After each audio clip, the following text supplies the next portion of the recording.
What are your thoughts on Stonewall? It was probably the most significant gay event in the history of the world. Do you ever look back at that moment in history? Unfortunately, no. I don't either. I'm going to take you back to Stonewall and get your perspective on it. Sound good? Sounds good. Great, let's get started. What was life like for queer people before Stonewall? There's a whole history of life in repression. For me, it was always hiding the fact that I was gay. And you kind of sneak in your enjoyment. Gay bars, you'd enter from back alleys so you wouldn't be seen. What was the significance of gay bars back then? A gathering Yummy place. gathering. Yeah. I walked into a gay bar, I looked at who I'd like to go home with, and mission accomplished, I was out the door. That's what a gay bar was for me. It was the center of gay life. It was the only thing you knew about other than park cruising where you could meet other gays. Was homosexuality legal? No. No. Were you aware that you were gay? Oh yeah. Very gay. And I'd done everything too. I didn't know I was gay. The most important thing I was looking forward to that summer was the moon landing. I had a lot of landings. How did you find out about Stonewall? Television. Black and white. Radio. I remember hearing about it, but I was a good little church boy. And you still are.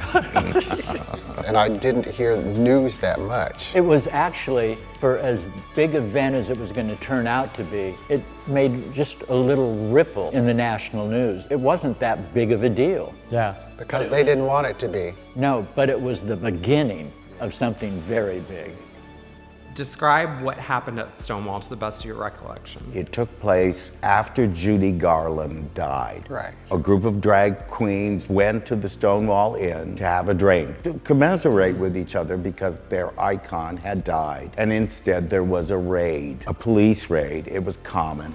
And they'd had enough, and I guess there was a beer bottle that went over one of New York City's finest, and it just accumulated and accumulated. And they also sent a very small contingent of policemen there, and that's why the policemen were trapped between drag queens in the back and drag queens in the front. And the owner of Stonewall, he was a, what do you call those bad guys? It was owned by the mafia, and they did not have a liquor license. Yes, but he got around it by paying the police off. Oh yeah, that's the bar.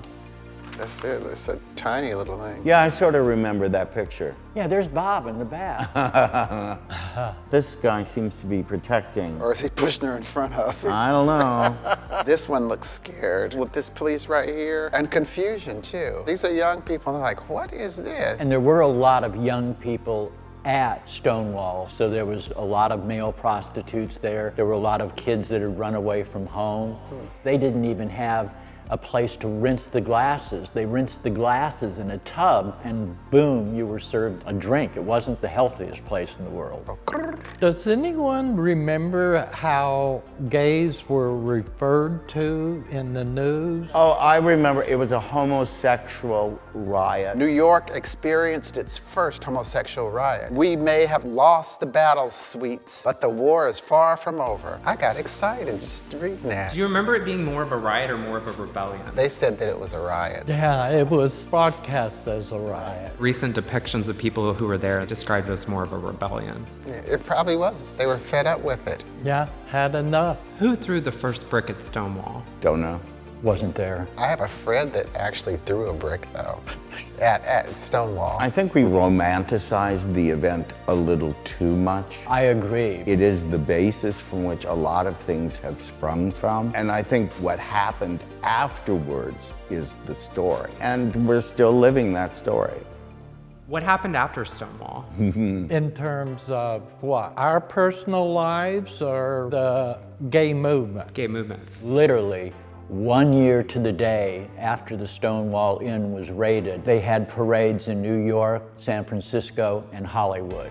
And that was really how most people found out about Stonewall. Things started kind of bubbling to the surface in the late 70s. The city council began passing laws to protect gays and lesbians in housing, in terms of the bars. You know, the raids stopped. Gays were becoming more visible as an element of society. How significant is Stonewall to you? I think it's very significant. It truly was the beginning of the gay revolution. What I would say is it had to happen.